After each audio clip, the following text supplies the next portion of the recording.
you assess where the defense is through 5 games? Had some ups and downs. Good having a bye week this week. Definitely have some things to clean up. Always need to work and improve, but have had a couple good weeks of practice, so looking forward to getting back out on the field. What were some of those areas of focus during the 2 off weeks around the Clemson game? Always fundamentals. Work on that every single week. Communication, fundamentals. Just keep working through guys on the roster and just taking it one day at a time. Yeah, Steve, Jeremiah Holloway with Inside Carolina. In the 3 losses that you all had, it seemed first quarter, first half, the score kind of quickly get out of hand pretty quickly. From your perspective on the sideline and having been able to look at it, what did you think were maybe some of those common threads as to, I guess, how things kind of maybe spiral from the defense? Yeah, I mean, I think every game, plays out differently. How it starts, who starts with the ball, the possessions, field position, all that type of stuff. So we've looked at all that, gone through it with everybody, and we obviously have to do a better job, and that's what we're working towards. But just appreciate the players working hard, trying to keep improving, and take it one day at a time. Yeah, the other day we were talking to Andrew Simpson. He was mentioning starting faster, I guess, from a defensive standpoint. I guess what are some practical ways to from defensively kind of get out the quicker starts and kind of set the tone. Yeah, I mean, just got to be ready to go. Got to be ready to go out there and play fast, not be thinking too much about the game and the calls and stuff like that, and just go out there and play free. And so, trying to do that every single week. So, we've had some good starts and we've had some slow starts. So we just got to be more consistent. On the left there. Casey McRae's you mentioned the communication aspect of it all. Players have mentioned that after the Clemson game, like some blown coverage and stuff like that. How do you practically go about building better communication and kind of being on the same page in practice?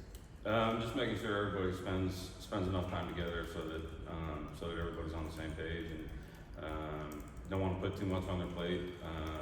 Still building those relationships out on the field where you need a little bit more verbal communication. Sometimes you can just have visual communication and look at somebody and know what's going on out there. But working through those things, and players have been doing a really good job with it. So I think it'll improve. Second row in the center. You see Brian Murphy with WRL. You spent time obviously in Washington last year and time in the pros. How much have you talked to other coaches, including your dad, about the differences between dealing with college kids and maybe dealing with professionals and all of that goes into some of that stuff? Not too much, to be honest. I mean, I think every relationship that you have with somebody is different. So you just gotta, build those relationships with people and figure out what makes them tick. It's hard to generalize that and just say that this is how you deal with one group and this is how you deal with another group. So everybody's different, and got to treat everybody fairly. Not the same, but fairly. So just working through those relationships. It's hard to just say, this is how it is here, this is how it is there. So I think there's more that goes into it. You obviously brought Thad over with you, or he came to lose him for Bill said a significant period of time.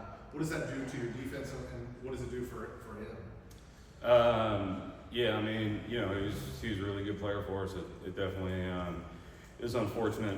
Never want to lose a player, but it's also, it's part of the game. So we'll still play with 11. We won't play with 10 just because he's out there, or he's not out there. So need everybody to step up and raise their level of play. Whether he was out there or not, that's what we all are striving to do. So it's unfortunate, but it is what it is now. Front row on the right here. Noah Weisskopf with Tar Heel 24/7. Do you envision yourself spending a little bit more time with the cornerbacks room now with Armin away from the team, and I guess also to Ryan's point with Thaddeus out?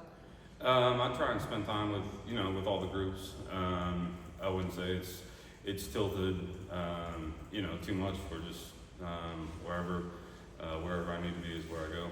Is Brian going to be primarily taking over that position for Armin's away, or is there a different plan in place?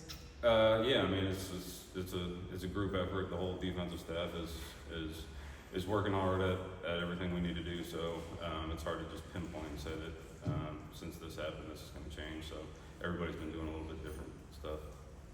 Second row on the left here, Coach.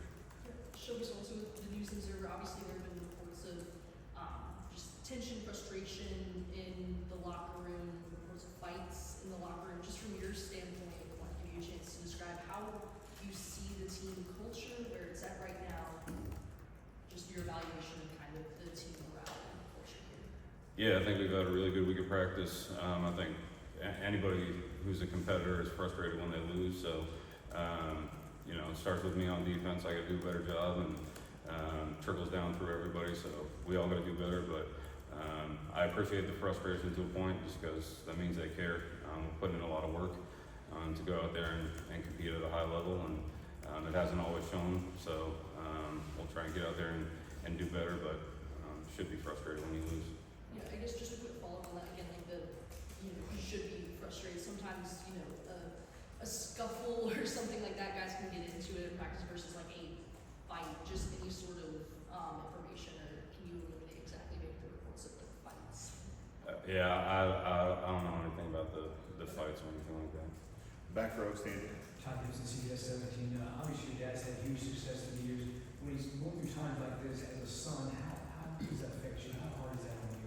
How do you handle that? I'm my own person. I mean, you know, I've been a son my whole life. I don't really know any different, but I got a job to do. He's got a job to do.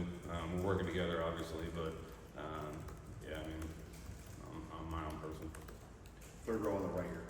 Trayvon Miles, NBC 11. Steven, you guys are categorically and statistically down in a lot of different places. But is there anything, I'm curious, in particular that you see that you guys are doing good and you want to continue to elevate?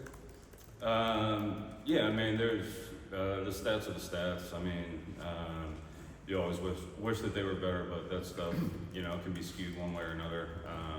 All those things should be better, but no, I appreciate the players' work, and there's a lot of challenges this week from the Cal offense that we need to be ready for, and I think we'll be ready. And then just to follow up, is there anything, or what gives you the confidence that you guys can get this thing turned around? Just the work that the players are putting in. Second row on the left, Adam. Steve Adams Smith, Inside Carolina. You guys kick off Friday night. I think you played one time. You will have played one time over your last 26 days. It's been a ton of time to sort of reflect on what you're doing. Like, what have you looked at personally?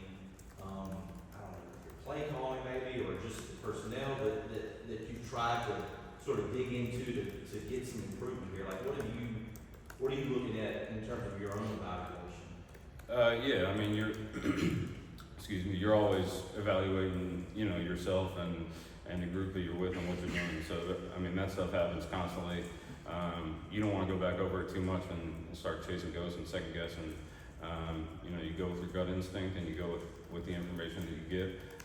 You can go through it a little bit slower because you have more time, but you don't want to keep going through it and I should have done this, I should have done that. You know, we put a plan in place every week and try and go out there and execute it, and some has been good, some has been bad, but then you reflect on it and move forward. But I know those guys are excited to go out there and play this week. Front row on the right. Hey Coach, Grant Sasser, Charles on that side. You know, your dad mentioned on Monday about the Cal's wide receiver core. What have you seen from them throughout them? What, in your opinion, what makes them so lethal? Yeah, I mean, they got big receivers outside, make a lot of good plays on 50-50 balls. They got a good solid receiver who lines up all over the place, goes in motion a lot. So we definitely have our hands full. Tight ends are good, lines good, interior lines definitely experienced. They got a good back. They got a young quarterback, but he's doing a good job out there. So we'll be ready for everything. And then Mason Minnie, their tight end, you know, he's been great this year. He hasn't had a drop all year. What have you seen from his game? And what are some of the plays you guys have to kind of limit him in the offense? Yeah, I mean, everybody's got to be ready to go. You know, he competes in the run game. He's good in the pass game. He's definitely a good player. He's got good size, good attributes. So, yeah, we're looking forward to the challenge. Front row on the left. You know, obviously, Wade, you mentioned that being out. Who are some of the, I guess, defensive backs that you kind of noticed in the last week or so of practice stepping up? Obviously, I know Jaden was a guy that got a lot of reps against Clemson. But who are some of the guys that have been filling in with that? Yeah, I mean, it's a group effort from everybody. So we'll see how it goes once we get out there. But everybody's got to be ready to go. We've played a lot of guys this year, so I don't see that changing too much. Two more here, Brian, and then back to Adam. Have you guys made any changes to, assignments or personnel or the way you're calling plays or anything like that over the last, since the Clemson game? Are you rolling out anything different against Cal? Yeah, I mean, everything changes, week to week. You go back and review the film after the game and see how things went and see how it worked against what the opponent did, and then going into the next week, you change or adjust it based on what you've done and what you plan to do going forward. So yeah, we do that every week. But you're still going to call plays, you'll still be on the field, all that stuff's kind of the same. Yes. Adam finished up. Steve, was that about the worst first quarter you've experienced in the Clemson game? Yeah, that's one thing I didn't do over the 26 days, I guess, is go back for all the first quarters that I've been a part of. But yeah, no, it wasn't good, but hopefully it's better this week. That's what we're working towards. And what would you say just were the things that stood out that you could, the main things that you could be corrected from that start against Clemson? Yeah, just doing our jobs and tackling. I think if you do those things, then you'll be all right. Thanks, guys.